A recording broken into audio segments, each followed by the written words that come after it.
Want to accept PayPal payments through your sales funnels? In this video, I'll show you how to connect your PayPal account to System.io step by step. Step 1. Log into your System.io account. From the dashboard, click on your profile picture, then select Settings. Step 2.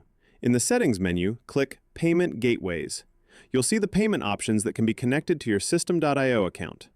Step 3. Find PayPal and click Connect. You'll be redirected to the PayPal login page. Sign into your PayPal account and follow the on-screen prompts to authorize the connection. Step 4. Once the authorization is complete, return to System.io. You should now see that your PayPal account is connected and ready to use for your sales funnels and checkout pages. Step 5. Open one of your sales funnels and make sure the checkout page is configured to use PayPal as a payment option. It's a good idea to review the checkout flow before sharing your funnel with customers. And that's it. You've successfully connected PayPal to System.io.